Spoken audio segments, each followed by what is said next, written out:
continuamos con la serie en el libro de Daniel, capítulo 4.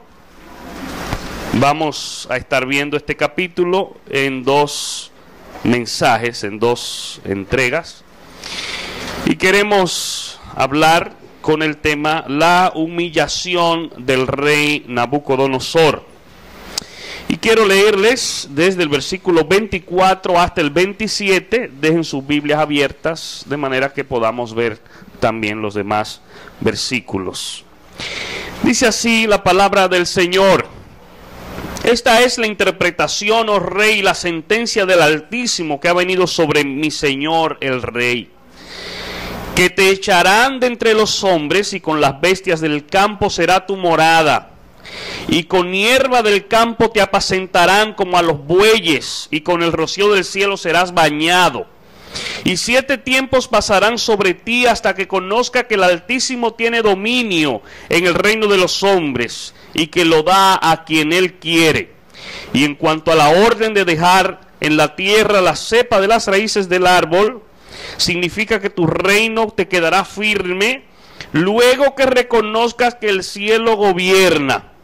Por tanto, oh rey, acepta mi consejo, tus pecados redime con justicia, y tus iniquidades haciendo misericordias para con los oprimidos, pues tal vez será eso una prolongación de tu tranquilidad. Dios bendice y prospera su palabra en esta hora. Brevemente, ustedes recuerdan que en el año 600 antes de Cristo, Nabucodonosor comienza a reinar en Babilonia, pisotea, invade a Jerusalén y de allí trae cautiva a mucha gente, entre ellos 4 jóvenes a quienes Nabucodonosor toma para adoctrinarlos, para reclutarlos, para introducirlos en su reino: Daniel, Misael, Ananías y Azarías. Estos muchachos reciben un entrenamiento de 3 años para servir en el reino. Y ya había pasado algunos años de ese tiempo. Nabucodonosor en varias ocasiones había rehusado humillarse ante Dios. Sin embargo, en más de una ocasión también él se vio obligado a reconocer la superioridad, la grandeza del Dios de Daniel. Este capítulo 4 fue escrito precisamente por Nabucodonosor. Y este hombre, quien en algunas ocasiones tuvo que reconocer, tuvo que reconocer porque no le quedó otra opción, la grandeza del Dios de Israel, fue un hombre soberbio, y eso fue un asunto momentáneo porque luego volvía y se envanecía. Dice Proverbios 16:18, antes del quebrantamiento es la soberbia, y antes de la caída la altivez de espíritu. Y en el versículo 1, él comienza llamando la atención a todos los pueblos de lo que él va a decir, del testimonio que él les va a expresar, de lo que Dios había hecho en su vida. Dice: Nabucodonosor, rey, a todos los pueblos, naciones y lenguas que moran en toda la tierra, paz os sea multiplicada. Y desde el versículo 2, nosotros vemos que Nabucodonosor está dispuesto a exaltar al Dios del cielo, está dispuesto a exaltar al Dios de Daniel, en vez de exaltarse a sí mismo, como era la práctica, como era la costumbre, como él solía hacerlo. Y esto a costa de su orgullo, de su propia humillación, en el sentido de que él siempre se exaltaba a sí mismo, pero en esta ocasión él está dispuesto, después de una amarga, dura experiencia, él está dispuesto ahora a reconocer que grande hay solo uno. Y dice el versículo 2: conviene que yo declare las señales y milagros que el Dios Altísimo ha hecho conmigo. Yo estoy casi seguro que antes de esta experiencia y antes también de las demás experiencias en las que Nabucodonosor tuvo que reconocer la grandeza de Dios, para un morador de aquella tierra, para alguien cercano a Nabucodonosor, hubiese sido imposible pensar que Nabucodonosor se iba a expresar de esta manera del Dios verdadero. Hubiese sido imposible pensar que Nabucodonosor se iba a humillar. Yo sé que nosotros tratamos con muchos tipos de personas y vemos personas que son abiertas, son receptivos al evangelio, pero vemos otros que son hostiles. Vemos otros que pensamos que es muy difícil que esa gente haga un alto en el camino. Quiero decirte en este día, para Dios no hay nada imposible. Muchas veces esos que tú ves que aparentemente son muy duros, son difíciles, son muy orgullosos, muy a menudo caen, o déjame usar el término más aplatanado, gotean más fácilmente que cualquiera que anda diciendo por ahí Dios te bendiga, pero vive de espalda a Dios. Eso sucedió aquí con Nabucodonosor. Versículo 3. Él dice: cuán grandes son sus señales y cuán potentes sus maravillas. Su reino, reino sempiterno, y su señorío de generación en generación. Fíjense, ahora Nabucodonosor tiene un nuevo sentido de humildad. Eso de los labios de Nabucodonosor que están saliendo esas palabras. Aquel que le dijo a los muchachos antes de entrarlo, de meterlo en el horno, que calentó 7 veces, ¿qué Dios es ese que los va a librar? Miren lo que él está hablando ahora acerca de Dios. Porque él relata lo que ocurrió en su vida. Él está diciendo: en mi vida hubo algo que produjo un cambio radical en mi interior. Fíjense, de haber sido un hombre muy preocupado por su propia exaltación, por sus propios méritos y reconocimiento, ahora él pasa a preocuparse por la exaltación y la gloria de Dios. Cuando en el corazón de una persona se produce una genuina conversión, este es el sentir. Ahora el foco, el enfoque, lo principal no soy yo, ahora es Dios. Porque lo difícil para que se produzca la conversión es precisamente quitar al yo del trono, porque nos hemos entronizado, nos hemos hecho nosotros nuestros propios dioses, y eso es lo difícil, quitar ese trono de Juanito, de Margarita, y en ese trono poner a Dios. Y Nabucodonosor lo está diciendo, y esto aparentemente vemos que es una señal genuina de su conversión. Hermanos, la verdadera conversión consiste en un cambio profundo, operado en el corazón del hombre, que lo lleva a humillarse voluntariamente. No es un asunto de imposición, lo lleva a humillarse voluntariamente delante de Dios. Ustedes recuerdan a Zaqueo, cuando Jesús lo visita y la gente comienza a murmurar y dice: pero ¿y qué profeta y qué maestro es ese que está visitando a ese pecador? Sin embargo, ese pecador tuvo un encuentro con Jesús, y ahí mismo fue evidente su conversión y su cambio. Lucas 19:8 dice: entonces Zaqueo, puesto en pie, dijo: he aquí, Señor, la mitad de mis bienes doy a los pobres, y si en algo he defraudado a alguien, se lo devuelvo cuadruplicado.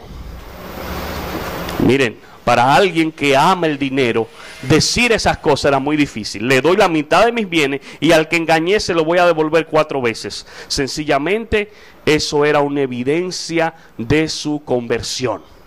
Porque cuando hay una verdadera conversión en el corazón del hombre, debe haber cambios reales, cambios palpables, cambios visibles. Porque alguien puede decir: bueno, yo me convertí a Dios, pero sencillamente no ha cambiado, sigue igual. sigue diciendo las mismas cosas, sigue rindiéndole culto a el dios Toño y a toda esa gente, sigue haciendo las mismas diabluras que hacía. Entonces sencillamente no se ha operado una conversión real y genuina. Pero esto sucedió, hermanos, cuando sus ojos fueron abiertos. Porque antes de esta experiencia, él estaba ciego. Aunque tuvo que reconocer obligado que Dios, el Dios de Daniel, era superior, sus ojos todavía seguían cerrados. Porque una persona puede maravillarse, puede admirar al Dios verdadero, sin embargo, eso no significa que ha abierto su corazón al Señor. Pero en esta ocasión, sus ojos fueron abiertos por la experiencia que él tiene. Y al abrir sus ojos, ahora él está viendo la grandeza de Dios. Y ustedes saben lo que sucede cuando nosotros vemos la grandeza de Dios. En esa misma medida vemos también nuestra pequeñez. Porque cuando vemos la grandeza de Dios, entonces podemos ver nuestra pequeñez.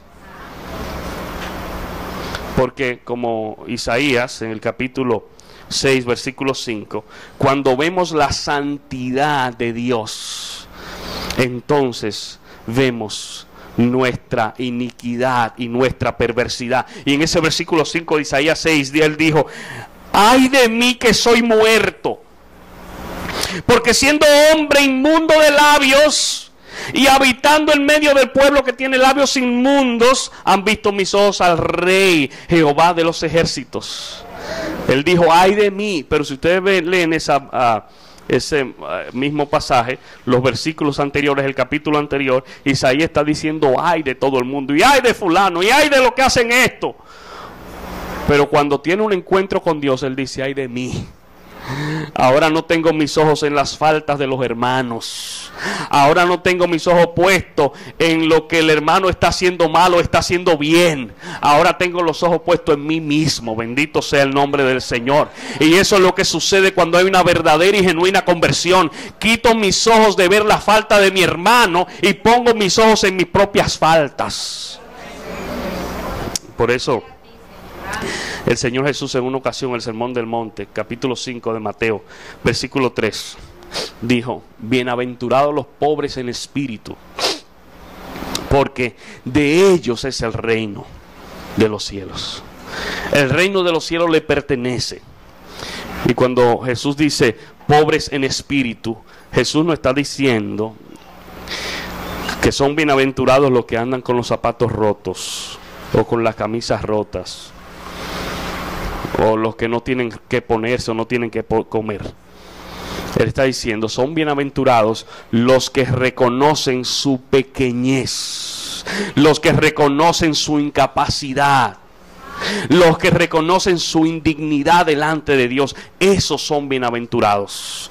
Porque alguien pobre, materialmente hablando, puede ser muy orgulloso, y otras personas con posesiones puede ser alguien con mucha humildad. Entonces no es un asunto de tener mucho o de tener poco, es un asunto del corazón, de reconocer que el grande es Él y el chiquito soy yo. Bendito sea su nombre.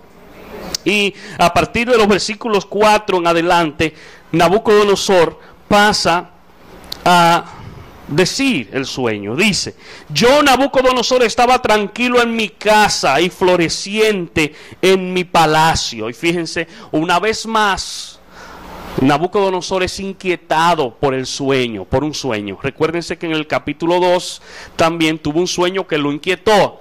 Ahora también tiene un sueño que lo inquieta. Nosotros no sabemos con exactitud, y hay en eso discrepancia entre los eruditos bíblicos de cuándo sucedió este sueño, pero muchos coinciden que pudo haber sido a mediados de su reinado, cuando Babilonia gozaba de un gran esplendor, de un gran progreso, y que seguramente ya estaban construidos los famosos jardines colgantes.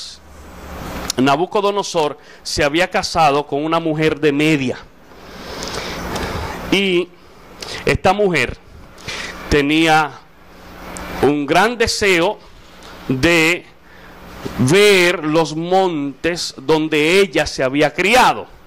Nabucodonosor hizo enormes palacios e hizo un jardín o jardines colgantes que eran como réplica, se asemejaban a los montes donde su esposa se había criado, para recrear su vista, que de hecho esos jardines eran considerados como una de las 7 maravillas del mundo antiguo.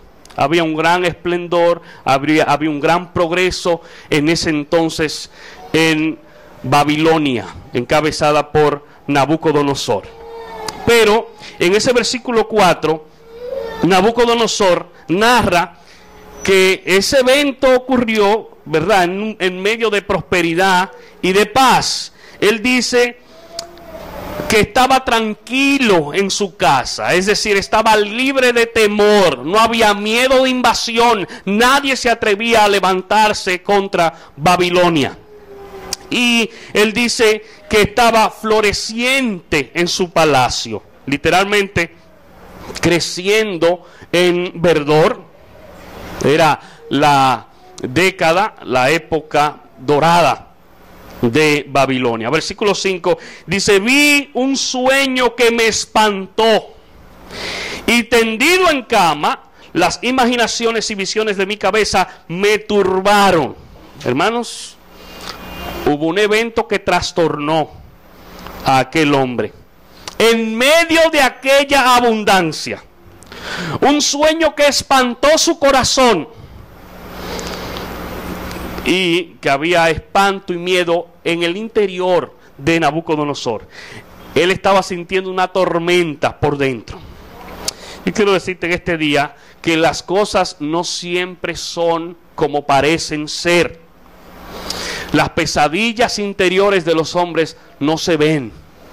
Los huracanes internos de los hombres no se ven. Alguien puede aparentar que está muy bien todo, que está todo bajo control. Sin embargo, puede estar siendo azotado por vientos huracanados en su interior.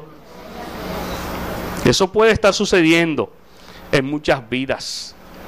Si nosotros pudiésemos auscultar, si pudiésemos observar, ver el interior de los hombres, nos daríamos cuenta que muchos que parecen vivir sin problemas y sin dificultades y con abundancia, sencillamente eso es apariencia.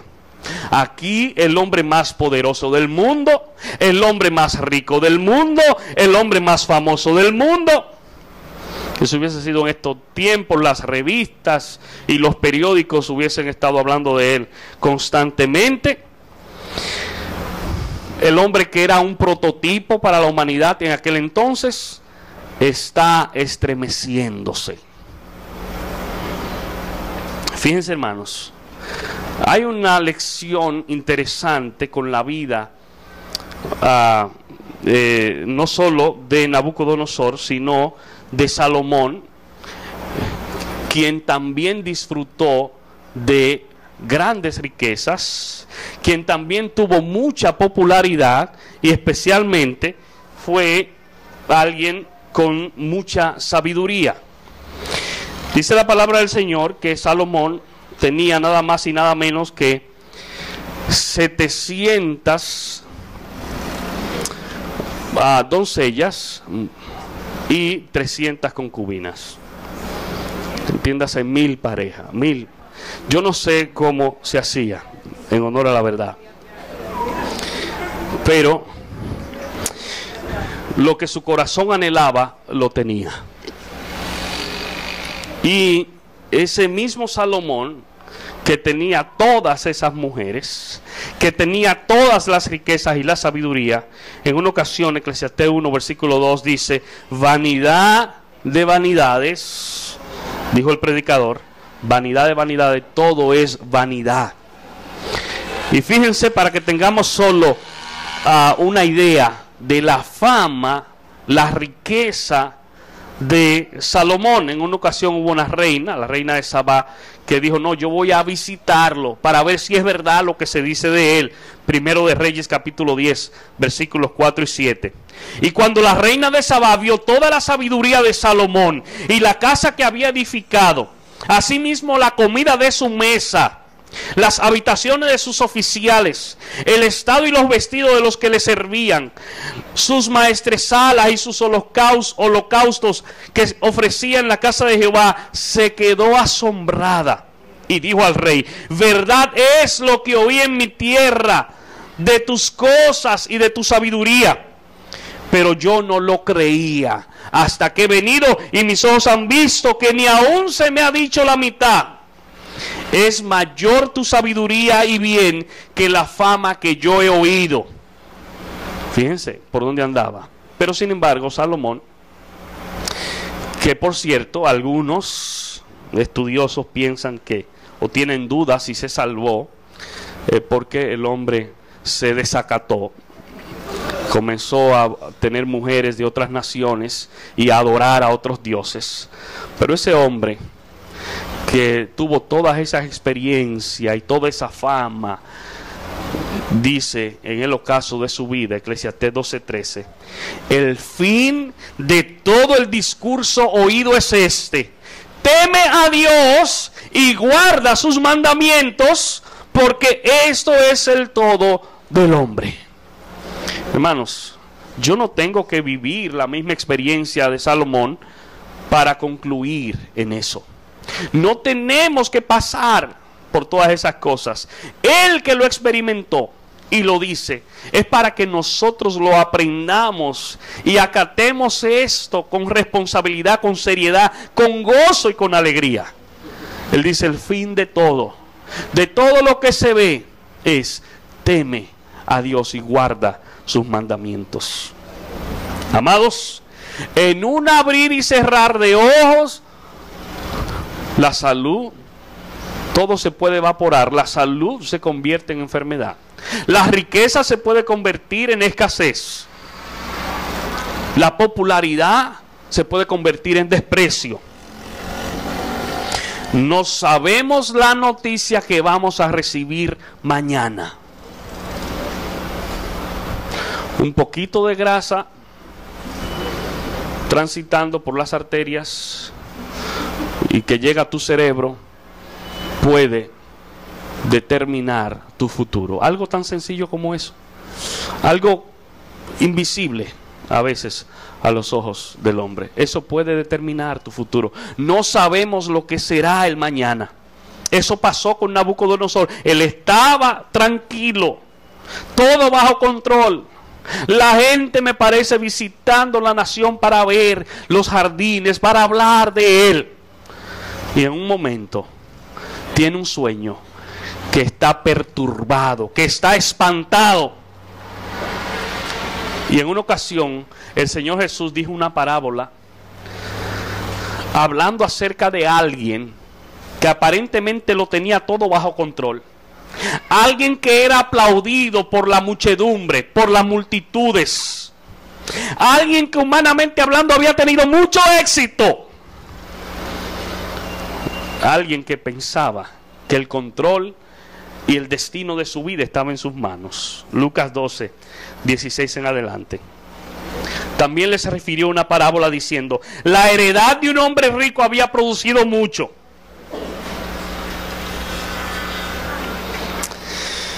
Había producido mucho, dice. Y él pensaba dentro de sí diciendo: ¿qué haré? Porque no tengo dónde guardar mis frutos. Y dijo: esto haré. Y aquí él hace su agenda.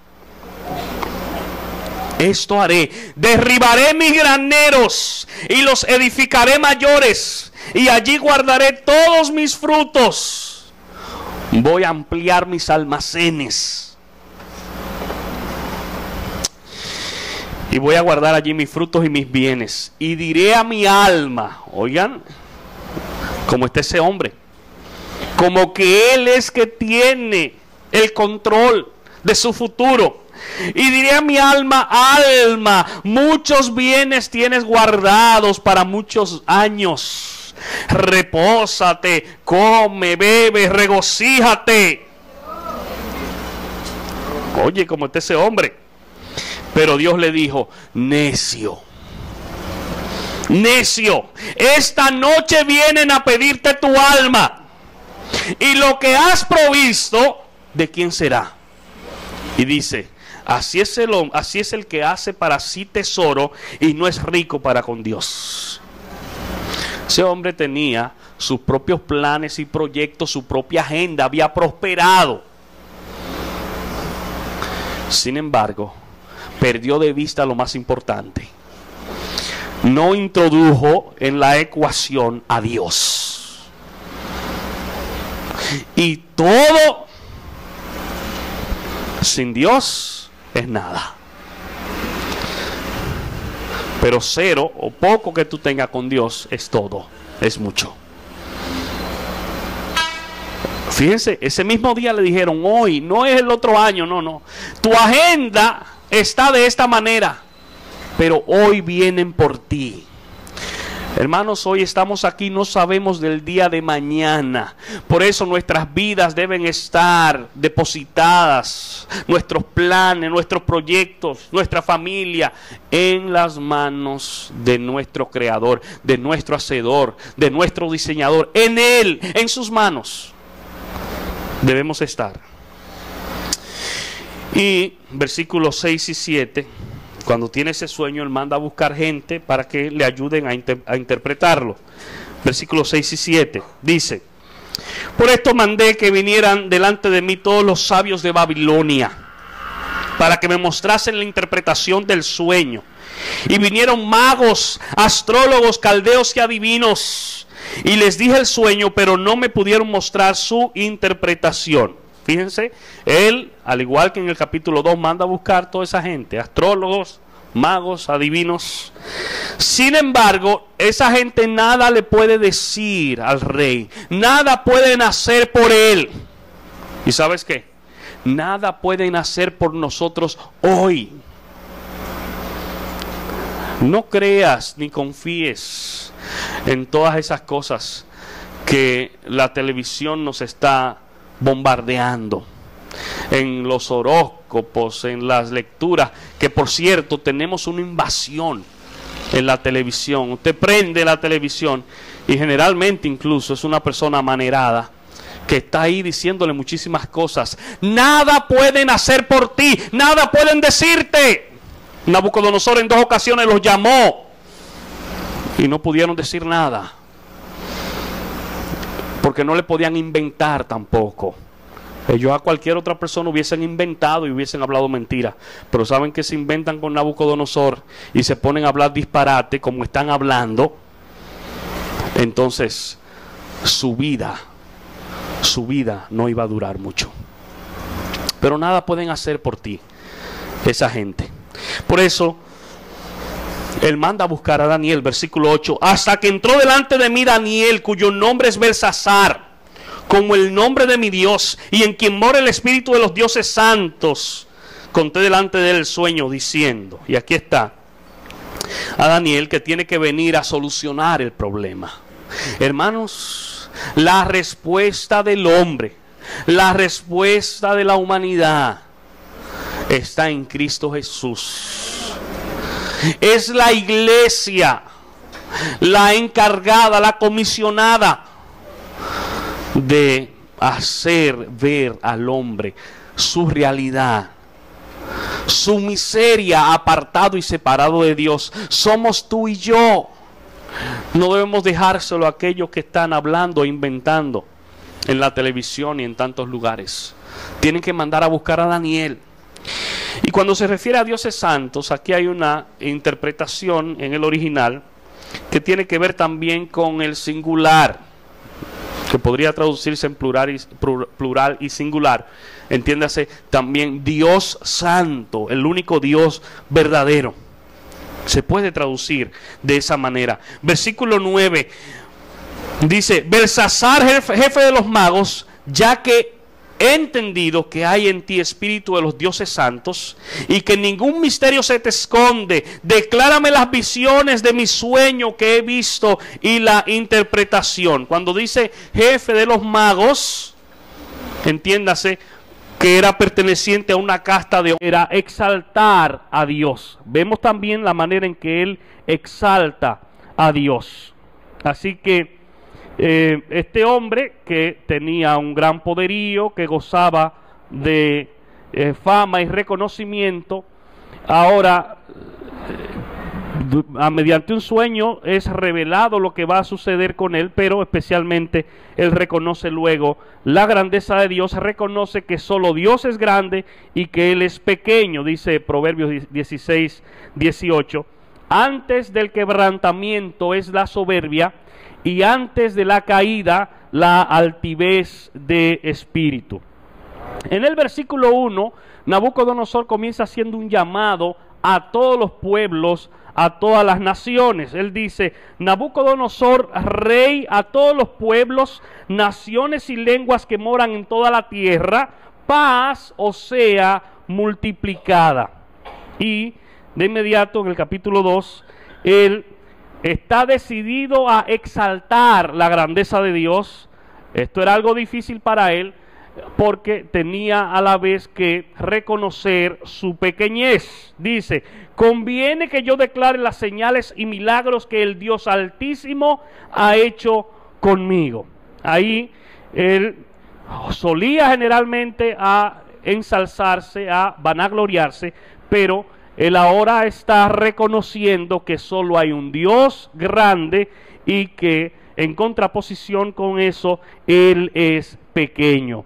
Versículo 3 dice: cuán grandes son sus señales y cuán potentes sus maravillas. Su reino sempiterno, y su señorío de generación en generación. Fíjense, hermanos, Nabucodonosor tiene ahora sentido de humildad. Él relata lo que ocurrió en su vida, y eso produjo un cambio radical en el interior de Nabucodonosor. Él pasa de haber sido un hombre preocupado por su propia imagen, de haber sido un hombre preocupado por su exaltación y su gloria, ahora se preocupa por la exaltación y la gloria de Dios. Hermanos, la verdadera conversión consiste en un cambio profundo, operado en el corazón del hombre, que lo lleva a humillarse voluntariamente delante de Dios. Esto que estamos viendo, estas manifestaciones de Nabucodonosor, son el resultado de alguien que ha hecho un alto en el camino, de alguien que ha reconocido que no puede seguir esa trayectoria, de alguien que ha reconocido que Dios está por encima de él, y eso lleva a que él se humille voluntariamente. La conversión en la palabra es, y debe ser para cada creyente, la meta, y claro, seguir en ese camino. No es un asunto de palabras meramente, no es un asunto de teoría, es un asunto en que con nuestras vidas, con nuestra práctica, con nuestro testimonio, se debe reflejar cambios. Y ahí está el ejemplo, y está llenos de ejemplos los relatos bíblicos de Zaqueo, por ejemplo. Lucas 19:8, la gente comenzó a murmurar que Jesús visitó a Zaqueo. Sin embargo, Zaqueo no fue el mismo a partir de ese día. Dice la palabra que se puso en pie y dijo: la mitad de mis bienes doy a los pobres, y si en algo he defraudado a alguien, se lo devuelvo cuadruplicado. Zaqueo estaba dando evidencia de arrepentimiento, evidencias de conversión. Pero fíjense, hermanos, eso no sucedió así de una manera sencilla para con Nabucodonosor. Solamente cuando sus ojos fueron abiertos y vio la grandeza de Dios, Entonces, él pudo ver en contraposición a esa grandeza su pequeñez. Y fue ahí que él comenzó a entender lo que en otra ocasión había dicho, pero solo de palabras. Porque ya en un par de ocasiones él había exaltado al Dios de Daniel. Pero no es suficiente con admiración, no es suficiente con maravillarse. Es necesario que haya cambios. Y ahora Nabucodonosor está experimentando un cambio en su vida porque sus ojos son abiertos, ve la grandeza de Dios y ve la miseria y la pequeñez de él. Algo parecido pasó con Isaías, siendo profeta de Dios. Isaías capítulo 6, versículo 5. Si ustedes se dan cuenta en los versículos y capítulo anterior, Isaías en múltiples ocasiones dijo: ay de aquellos, ay de los que hacen esto, ay de los que hacen lo otro, hasta que vio la gloria de Dios. Dice, entonces dijo: ay de mí que soy muerto, porque siendo hombre inmundo de labios y habitando en medio de pueblo que tiene labios inmundos, han visto mis ojos al Rey, Jehová de los ejércitos. Fíjense, Isaías, siendo profeta de Dios, estaba muy enfocado en las faltas de los demás. Y ciertamente como profeta estaba llamado a denunciar el pecado y los males de su pueblo. Eso no era, él no estaba violando ninguna regla, él tenía que hacerlo. Sin embargo, Isaías se detiene y ahora no está viendo los males y la falta de los demás. Después que tiene un encuentro con Dios, ahora sus ojos son puestos en él mismo. Fíjense, hermanos, con cuánta facilidad nosotros podríamos concentrarnos en los errores y en las faltas de los demás. Sin embargo, cuando tenemos un encuentro real con Dios, dejamos de ver la falta en los otros y comenzamos a verla en nosotros mismos. Y ahí es que Jesús dice: saca tú la viga de tu ojo primero, para que entonces tú puedas hacer lo demás. Y Jesús también, en el Sermón del Monte, capítulo 5 de Mateo, versículo 3, dice: bienaventurados los pobres en espíritu, porque de ellos es el reino de los cielos. Ellos que son pobres en espíritu son propietarios del reino de los cielos. Jesús está diciendo: bienaventurados los que reconocen su pequeñez. Bienaventurados los que reconocen su incapacidad. Bienaventurados los que reconocen su indignidad. Porque a veces ese versículo se ha traducido mal y piensan que los pobres en espíritu son los que tienen los zapatos rotos, la camisa rota. Yo quiero decirte que hay mucha gente que no tiene que comer, que es muy orgullosa, soberbia y vanagloriosa, y hay otros que tienen más abundancia y son personas con mucha humildad. Entonces no es un asunto de que tiene que ver con lo material, es un asunto que tiene que ver con el corazón. Es reconocer que Él es el grande y que yo soy el pequeño. Y desde el versículo 4 en adelante, aquí vemos el sueño de Nabucodonosor. Fíjense, hermanos, una vez más, igual que en el capítulo 2, Dios inquieta a este hombre a través de sueños. El medio que él quiso usar, pudo haber usado otro, pero Él es soberano. Y quiero decirte que de la manera en que Dios inquietó en varias ocasiones a Nabucodonosor, que se creía grande y que estaba muy apartado de Dios, también Dios usa los medios que Él considera pertinentes para inquietarnos, de manera que no sintamos comodidad en las acciones y en el modo de vida, las costumbres que llevamos, sino que podamos reconocer que estamos en falta con Dios, y Él usa el medio o los medios que Él entiende correctos, los que Él quiera. Él los usa. Para con Nabucodonosor, en un par de ocasiones, esta es la segunda, lo inquieta con sueños. También en el capítulo 2 vemos que hizo lo mismo. No hay exactitud, o los eruditos bíblicos no se han puesto de acuerdo sobre el periodo exacto de este tiempo en que Nabucodonosor tuvo ese sueño, pero la mayoría concuerda en que fue a mediado de su reinado, cuando Nabucodonosor y cuando Babilonia tenía un gran esplendor, un gran progreso, y seguramente ya estaban construidos los jardines colgantes en Babilonia. Precisamente Nabucodonosor se había casado con una mujer de Media, y esa mujer tenía deseos de ver los montes donde ella se había criado.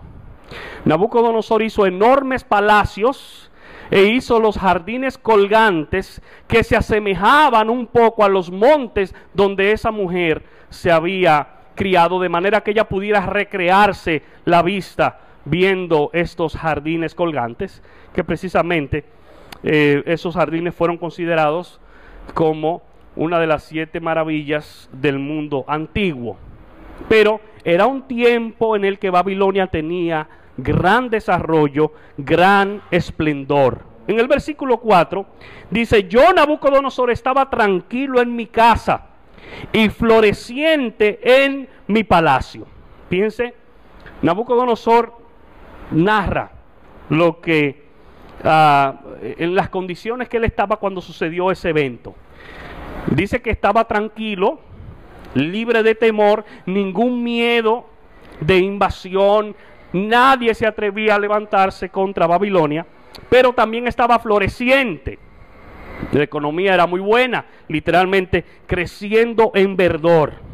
Era la edad dorada del imperio. No había otro tiempo mejor. Sin embargo, en ese tiempo, Dios inquieta a Nabucodonosor. Versículo 5 dice: vi un sueño que me espantó. En medio de tanta prosperidad, en medio de tanto esplendor, en medio de tanto elogios, Nabucodonosor es espantado, es atemorizado, es aterrorizado. Dice: tendido en mi cama, las imaginaciones y visiones de mi cabeza me turbaron. Aquel hombre que tenía abundancia, aquel hombre que aparentemente tenía todo resuelto, ahora pasa un evento en su vida que trastorna no solo su accionar, sino que lo trastorna de manera interna. Un sueño lo llenó de espanto. Así que en el interior de Nabucodonosor había inseguridad, había temor, había miedo. Se había levantado una tormenta. Hermanos, las cosas no siempre son como parecen ser. Las pesadillas interiores de los hombres no se ven. Usted puede ver a alguien que aparenta estar en calma, que aparenta estar en bonanza, pero posiblemente en su interior hay vientos huracanados que lo están azotando, que lo están derribando, y que muchos ni siquiera se dan cuenta. Si nosotros tuviéramos la capacidad de auscultar, de observar el interior de los hombres, nos daríamos cuenta que mucha gente y muchas personalidades que parecen no tener problemas, que parecen tener abundancia y que aparentemente todo está bien, nos daríamos cuenta que la situación en ocasiones es diferente. Aquel hombre es el más poderoso de la tierra, es el más famoso de la tierra, es el más rico de la tierra. Si hubiese sido hoy en día, las revistas, los periódicos, los canales de televisión hubiesen tenido su imagen con mucha frecuencia. Y en ese sentido, yo quiero hacer una pequeña comparación con alguien que también tuvo grandes riquezas, tuvo mucho poder, tuvo mucha fama y tuvo sabiduría como no ha habido ningún otro. Y tiene que ver con Salomón. Dice la Biblia que, entre otras cosas, Salomón tenía 700 doncellas y 300 concubinas. Imagínense, 1000 mujeres. Yo no sé cómo él se hacía, pero tenía todo lo que él quería. Tenía riquezas. Sin embargo, ese hombre, dice Eclesiastés 1:2, vanidad de vanidades, todo es vanidad. Pero ese hombre, en una ocasión, la reina de Saba dijo: no, yo tengo que ir a ver, porque yo creo que es mentira todo lo que se dice acerca de ese hombre. Primero de Reyes capítulo 10, versículo 4 en adelante.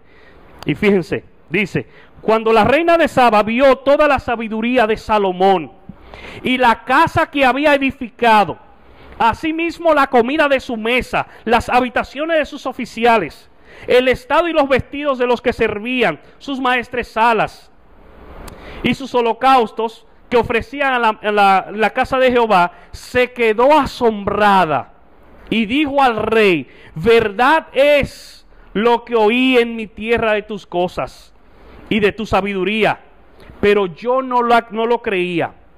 Y dice: hasta que he venido y mis ojos han visto que ni aún se me dijo la mitad. Es mayor tu sabiduría y bien que la fama que yo había oído. De esa manera estaba Salomón, que por cierto se descarrió de tal manera que levantó altares a dioses de mujeres que él tenía de otras naciones. Tanto así que algunos estudiosos dudan de su salvación. Sin embargo, en el ocaso de su vida, ese hombre que lo tuvo todo, humanamente hablando, concluye diciendo lo siguiente, Eclesiastés 12:13. Él dice: el fin de todo el discurso oído es este. Como quien dice, esta es la conclusión de mi experiencia, esta es la conclusión de mi vida, esta es la conclusión de mis prácticas, esta es la conclusión de mis desenfrenos. Teme a Dios y guarda sus mandamientos, porque esto es el todo del hombre. No tenemos que vivir lo mismo que vivió Salomón. El que lo vivió nos dice: esta es la conclusión. Teme a Dios, en eso consiste la vida del hombre. Yo lo tuve todo, dice Salomón. Y concluyo diciendo que el hombre debe temer a Dios y guardar sus mandamientos. Hermanos, grandes bonanzas rodeaban a Nabucodonosor. Sin embargo, en un abrir y cerrar de ojos, todo puede evaporarse. La salud puede convertirse en enfermedad. Las riquezas se pueden convertir en escasez. La popularidad se puede convertir en desprecio. No sabes la noticia que vas a recibir mañana. Y con esto no quiero alarmarte ni atemorizarte, pero es así.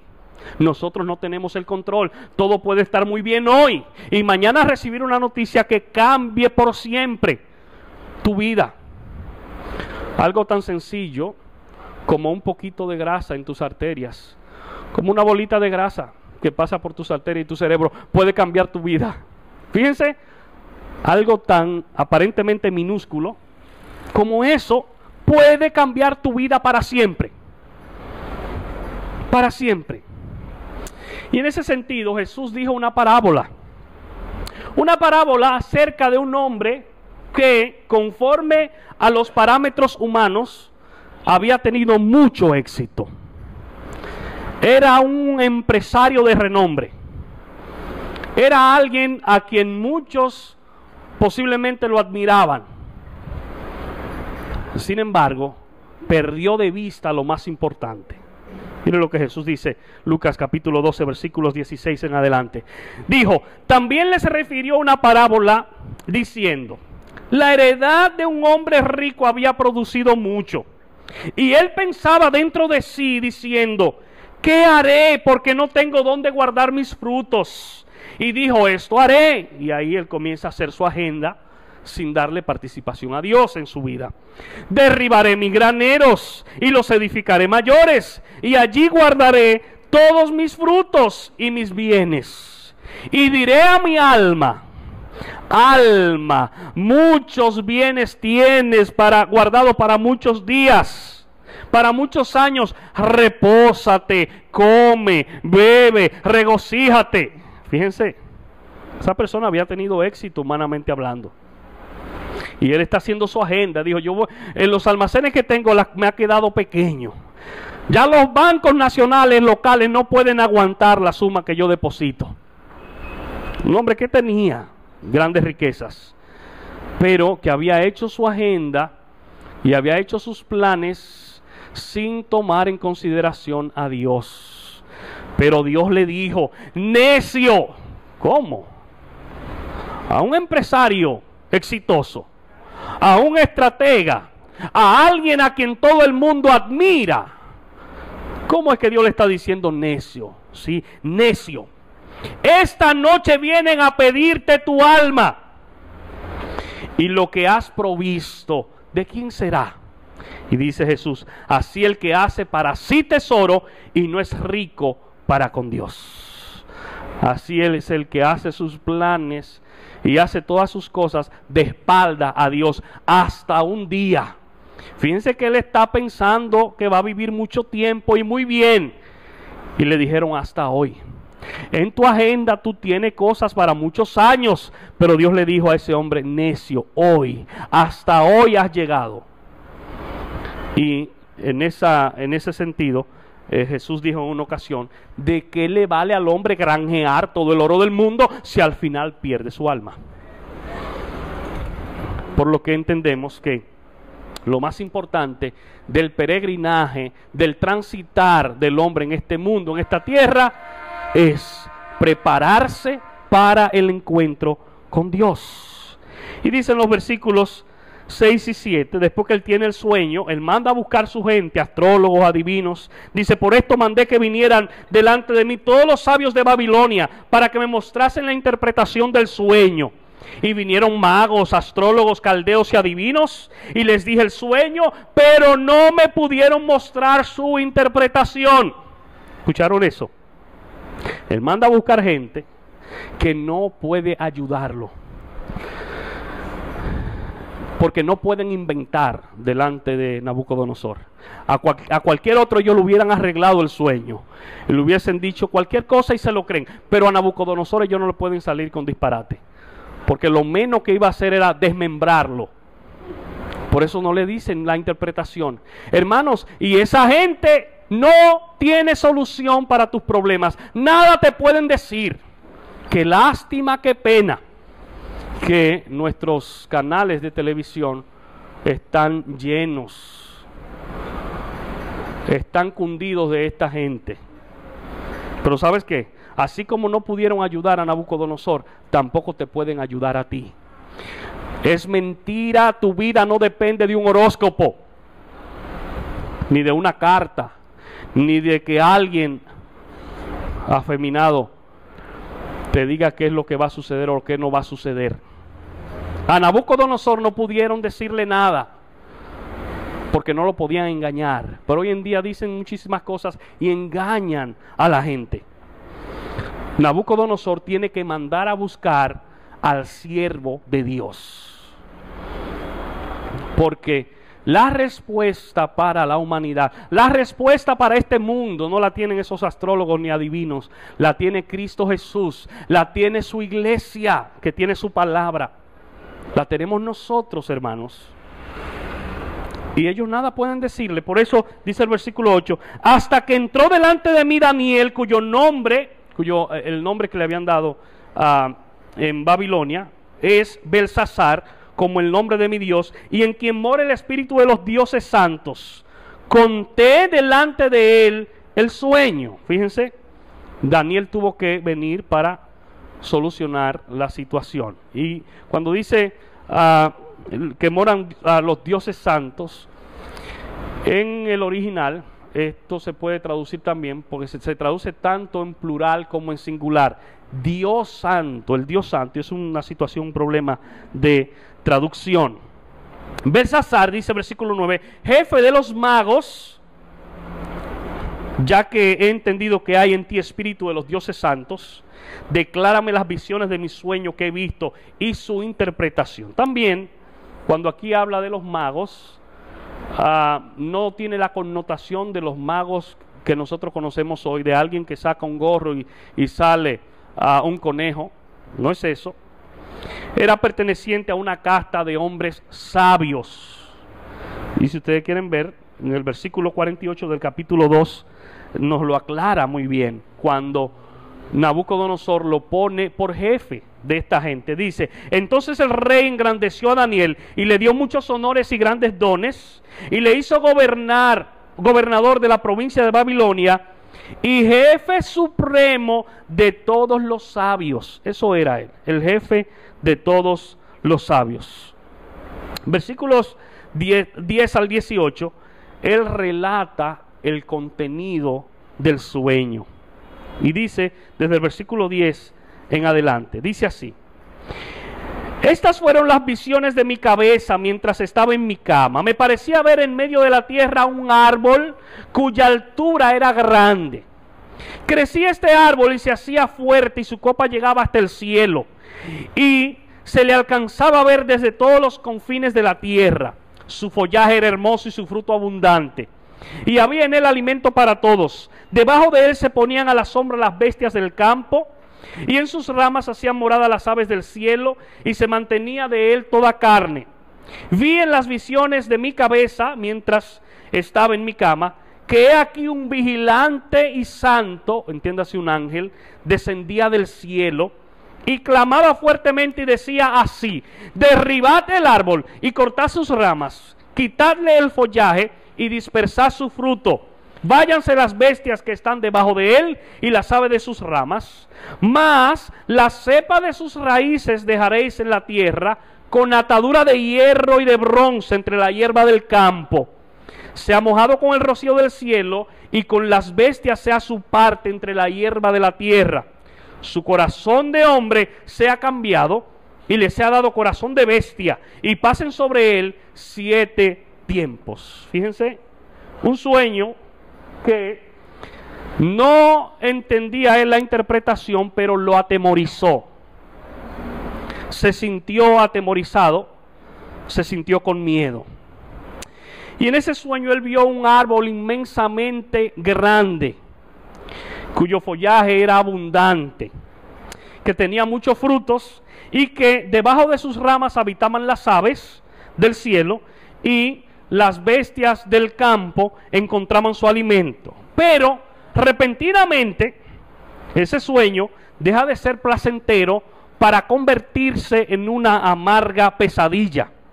Él ve un ángel del cielo que baja y que da un decreto, o que viene a cumplir un decreto, de derribar el árbol, de desgajar sus ramas, dispersar su fruto, y los animales que están debajo y las aves que están en las ramas ser dispersadas, abandonar el árbol. Dios había dictaminado juicio contra Nabucodonosor y contra Babilonia. Fíjense, hermanos, los hombres suelen gloriarse en sus logros como que son el fruto de su propio esfuerzo o de su propia capacidad. Ya Daniel unos años antes le había dicho a Nabucodonosor con claridad y con solemnidad: lo que tú eres, donde tú has llegado, no es por tus méritos, no ha sido por tu pericia, no ha sido por tu poder militar, ha sido sencillamente por la intervención divina. Pero a Nabucodonosor se le olvidó eso. Y eso se lo dijo Daniel en los versículos 37 y 38 del capítulo 2. Fíjense lo que le dice Daniel con claridad. Dice: tú, oh rey, eres rey de reyes, porque el Dios del cielo te ha dado reino, poder, fuerza y majestad. Y donde quiera que habitan hijos de hombres, bestias del campo y aves del cielo, fíjense la similitud, Él los ha entregado en tu mano y te ha dado el dominio sobre todo. Tú eres aquella cabeza de oro. Fíjense, hermanos, Daniel le había dicho a Nabucodonosor: ciertamente tú tienes poder, tú gozas de reconocimiento, de fama, pero eso no viene de ti.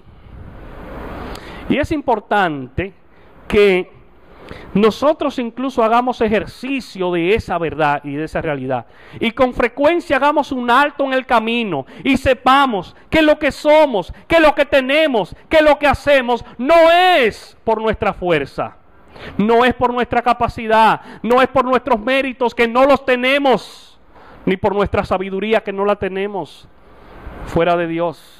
Sencillamente es por la intervención divina, por la gracia y la misericordia de Dios, tú eres quien eres. Solo por su gracia y su misericordia, que eso no se te olvide nunca, no importa en la posición que te encuentres o a la posición que Dios te quiera llevar. Que entendamos esa realidad.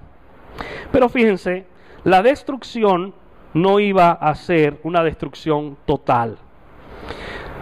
Nabucodonosor no había sido desterrado por siempre, no había sido olvidado por siempre. Dice el versículo 15, mas la cepa, el tronco de sus raíces dejaréis en la tierra. El árbol va para el suelo.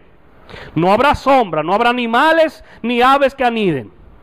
Pero la cepa, el tronco, las raíces, dice, van a estar en la tierra con atadura de hierro y de bronce entre la hierba del campo. Y se ha mojado con el rocío del cielo y con las bestias sea su parte entre la hierba de la tierra. En versículos 16, Nabucodonosor pasó, y es la opinión de la mayoría de los eruditos bíblicos, aunque muchos no están de acuerdo que se refiere a 7 años, pero la mayoría concuerda en eso cuando dice, su corazón de hombre sea cambiado y le sea dado corazón de bestia y pasen sobre él 7 tiempos. Él pasó aproximadamente 7 años en esa situación. Pero fíjense, ahí describe la palabra esa rara enfermedad que sufrió Nabucodonosor. Dice que el corazón de hombre le se ha cambiado por un corazón de animal. Y esa enfermedad se llama zoantropía o insania zoantrópica, que se conoce más comúnmente como licantropía. Y no es más que el hombre pensar que es un animal, pensar que es una bestia y actuar como tal. Es alguien que piensa que es un animal y actúa de esa manera. Esa fue la enfermedad de Nabucodonosor. Le fue quitado el corazón de hombre y se le puso un corazón de bestia. Él pensaba que era una bestia, que era un animal. Sin embargo, esa extraña condición no iba a ser permanente. En el versículo 17 hay algo interesante, y es que vemos cuál es el propósito de esa enfermedad. Porque quiero decirte en este día, todo lo que Dios hace, lo hace con propósitos. Lo hace con propósitos. Posiblemente en el momento tú no entiendes. A lo mejor estás en una crisis, a lo mejor estás pasando por una enfermedad, no sabes el por qué, pero quiero decirte que en todo Dios tiene propósitos. Claro, tengo que hacer la observación de que en ocasiones también hay situaciones que atravesamos como fruto de nuestra desobediencia, que eso también es una realidad. Pero fíjense, en el versículo 17 vemos que tanto la enfermedad como la recuperación del monarca dependían de Dios. Y había condiciones para que le fuera devuelta su cordura. Dice este versículo, la sentencia es por decreto de los vigilantes y por dicho de los santos la resolución. Primero dice, para que conozcan los vivientes que el Altísimo gobierna el reino de los hombres. Eso era hasta que él reconociera que Dios es el que gobierna. Que es verdad que él tenía todo el dominio sobre las naciones, pero que había uno que estaba por encima de él. Y también sigue diciendo, y que a quien él quiere lo da, y constituye sobre él al más bajo de los hombres. Él da autoridad de esos gobiernos a quien él quiere.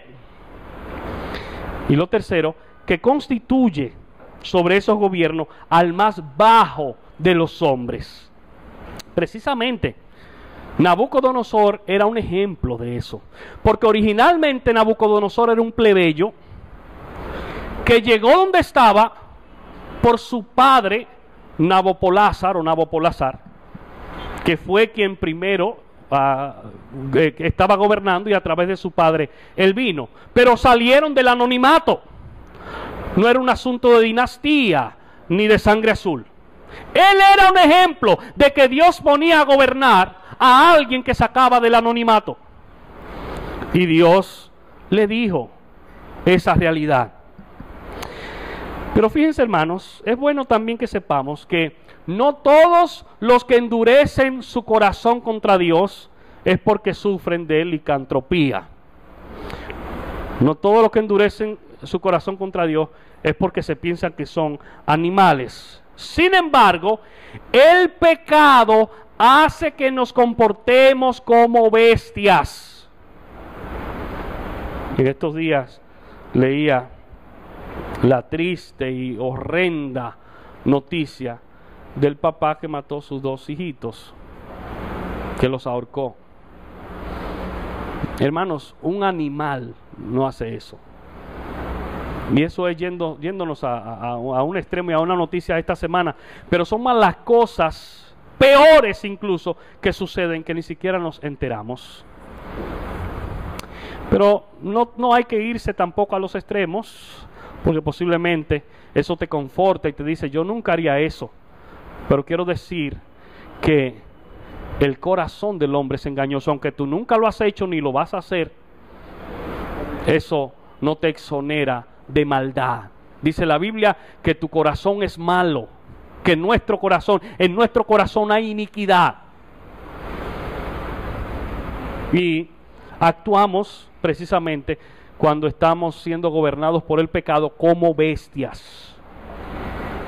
Si tú no has reconocido al Señor, si no has reconocido a Dios en tu vida, tendrás que reconocerlo.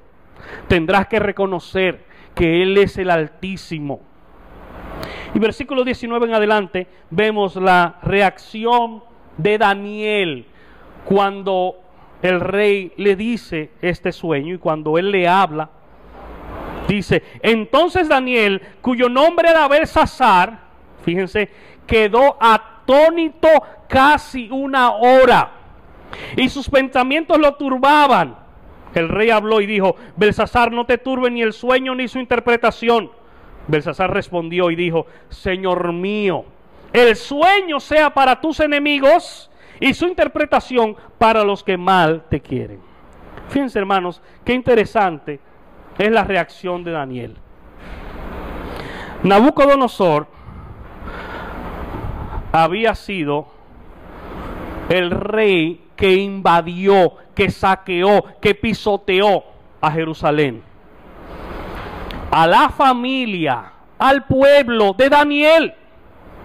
Daniel había sido llevado cautivo, obligado, esclavo a Babilonia. Pero Nabucodonosor había sido el rey que había decretado muerte para un grupo entre los cuales estaba Daniel. Nabucodonosor había decretado muerte, que lo iba a desmembrar, y en ese grupo estaba Daniel.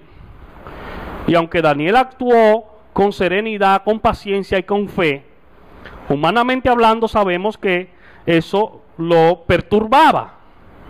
Pero Nabucodonosor fue aquel que tiró en el horno, que calentó 7 veces a los 3 amigos como hermanos de Daniel. Es decir, que si el carácter de Daniel no hubiese sido forjado por la oración, por la relación íntima con Dios, hubiese reaccionado de otra manera. Cualquiera de nosotros posiblemente en ese momento hubiese dicho: ¡qué bueno! ¡Por fin llegó el juicio para este perverso! ¡Qué bueno! Que ahora va a actuar como una bestia y como un animal. Mira lo que me ha hecho a mí y a mi pueblo. Mira todo lo que hemos pasado. Pero esa no fue la reacción de Daniel.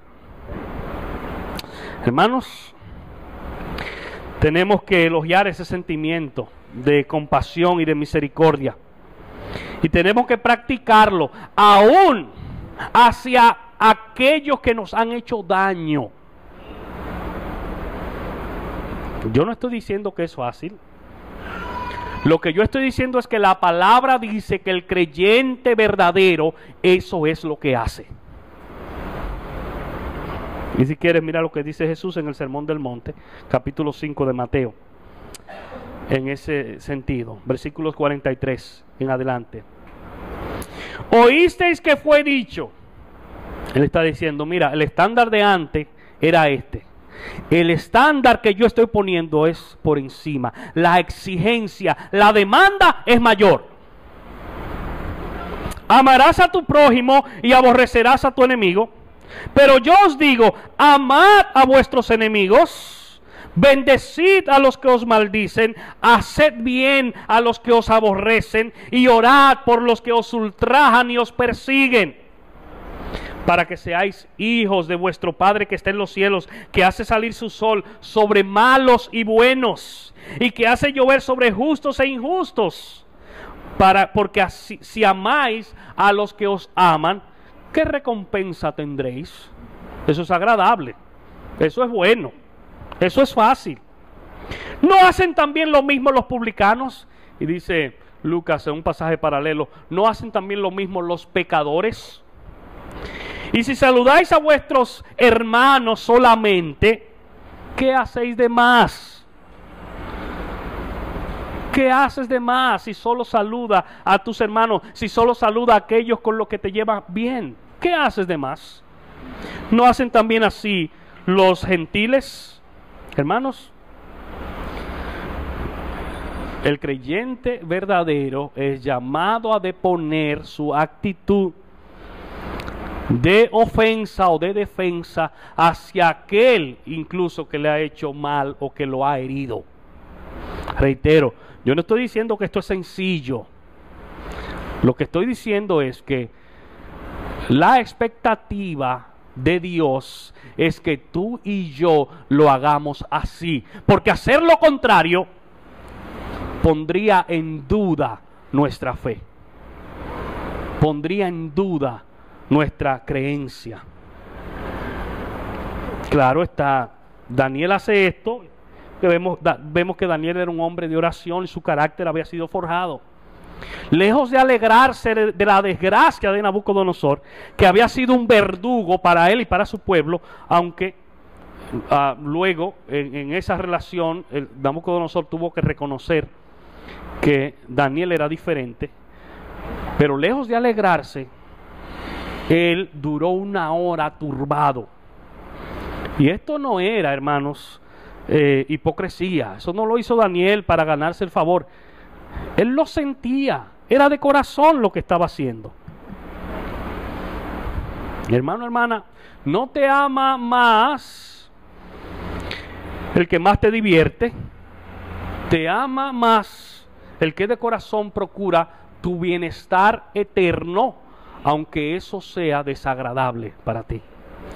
No es el que te divierte o el que te hace reír que te ama más, es el que procura tu bienestar eterno, aunque el trago al principio no sea bueno, aunque el trago sea amargo, pero ese es el trago que va a sanar tu enfermedad, ese es el trago que va a dar vida a tus huesos muertos. Y desde el 20 en adelante está la interpretación del sueño. Los versículos 20 al 22 vemos que Nabucodonosor tenía un concepto de sí mismo muy por encima de todos los demás. Dice, el árbol que viste que crecía y que se hacía fuerte y cuya copa llegaba hasta el cielo y que se veía desde todos los confines de la tierra, cuyo follaje era hermoso y su fruto abundante y en que había alimento para todos, debajo del cual moraban las bestias del campo y en cuyas ramas anidaban las aves del cielo. Tú mismo eres, oh rey, que creciste y te hiciste fuerte, pues creció tu grandeza y ha llegado hasta el cielo y tu dominio hasta los confines de la tierra. Ese árbol frondoso, grande, que las aves anidan, que las bestias vienen debajo, que todo el mundo ve, ese árbol era tú, le dice Daniel a Nabucodonosor. Aparentemente tenía también un concepto, además de la posición que la gente le había dado, él se creía también muy por encima de todo el mundo. Y con relación a ese tema, la palabra del Señor nos dice que debemos considerar a los demás como superiores a nosotros mismos. No está diciendo la Biblia que tengamos una autoestima enferma. La Biblia está diciendo que debemos entender que no somos mejores ni mayores que los otros. Que por el hecho de que yo tenga muchos títulos o de que yo tenga muchas famas o posesiones, eso no me hace mejor que nadie. Por eso dice, considera a los demás como superior a ti. Porque la realidad es que vemos a todo el mundo desde muy alto y nosotros nos vemos diferente a los demás. Pero fíjense, versículos 23 en adelante, la señal de la cordura consistía en reconocer a Dios. En el momento en que Nabucodonosor hiciera un alto y dijera, ahora entiendo que el grande es Dios, aún dentro de su enfermedad, hasta ese momento llegaba su demencia. Hasta ese momento llegaba su licantropía. Versículo 23. Y en cuanto a lo que vio el rey, un vigilante y santo que descendía del cielo y decía, cortad el árbol y destruidlo, mas la cepa de sus raíces dejaréis en la tierra, con atadura de hierro y de bronce, en la hierba del campo, y sea mojado con el rocío del cielo, y con las bestias del campo sea su parte, hasta que pasen sobre él 7 tiempos. Y esta es la interpretación, oh rey, y la sentencia del Altísimo, que ha venido sobre mi señor el rey, que te echarán de entre los hombres, y con las bestias del campo será tu morada, y con hierba del campo te apacentarán como a los bueyes, y con el rocío del cielo serás bañado, y 7 tiempos pasarán sobre ti, hasta que conozcas que el Altísimo tiene dominio en el reino de los hombres y que lo da a quien Él quiere. Y dice, y en cuanto a la orden de dejar en la tierra la cepa de las raíces del mismo árbol, significa que tu reino te quedará firme luego que reconozcas que el cielo gobierna. Fíjense, hermanos, en consonancia con esa verdad y con esa enseñanza para Nabucodonosor, yo entiendo que también hoy en día, aunque no somos Nabucodonosor, hay situaciones por las que atravesamos, no de comer hierbas, no de estar como bueyes, pero de crisis, de enfermedades, de adversidades, que Dios mismo las permite hasta que hacemos un alto en el camino y reconocemos que Él es Dios. Hasta que comenzamos a darle participación en nuestras vidas, hasta que metemos a Dios en nuestra ecuación y en nuestra agenda. Pasamos situaciones duras hasta que hacemos un alto en el camino y decimos, solo no puedo seguir. Debo incluir a Dios en mi vida. Fíjense que era hasta ese momento la insania, la demencia de este hombre, hasta que él reconociera a Dios. ¿Y sabes qué? Hay algo de locura en el hombre que no reconoce a Dios. Hay algo de demencia, de insania, en aquel que no se humilla ante el Todopoderoso. Si en esta tarde, aquí en esta pequeña plataforma, tuviéramos sentados 5 o 6 presidentes de diferentes naciones, o de la más poderosa, o del grupo de los 7, ¿verdad? Que iban a ser 8, o son 8. La actitud de los presentes de cada uno de nosotros sería de reverencia, de solemnidad. Alguien que se ponga en pie delante de esos dignatarios, de esos presidentes, y comience a vociferar cosas en contra de alguno de ellos o de todos ellos, sencillamente es considerado como alguien que no está en sus cabales. Dice, pero ¿cómo es posible que este hombre delante de todos esos presidentes se ponga en pie y comience a vociferar tantas cosas? Pues déjame decirte, Dios está por encima de todos. Y hay muchos que se levantan contra Dios. Y hay muchos que con palabras y que con acciones actúa también como un demente. Por eso, yo creo que hay algo de locura en aquellos que no reconocen a Dios.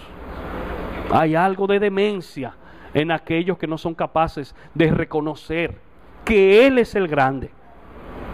Y finalmente en el versículo 27, Daniel no solo da la interpretación, sino que da un consejo muy sabio y que confronta también a Nabucodonosor. Dice, por tanto, oh rey, acepta mi consejo.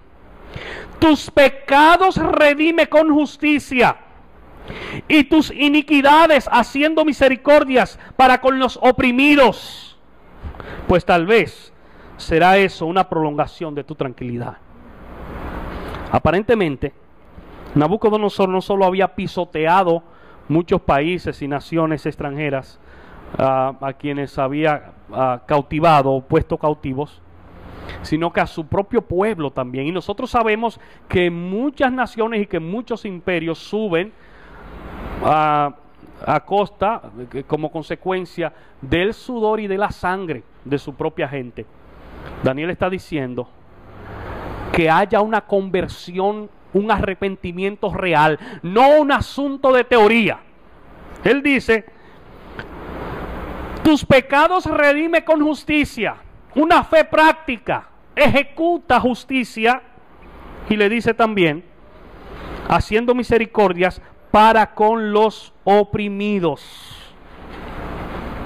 Una fe práctica que lleve a la justicia.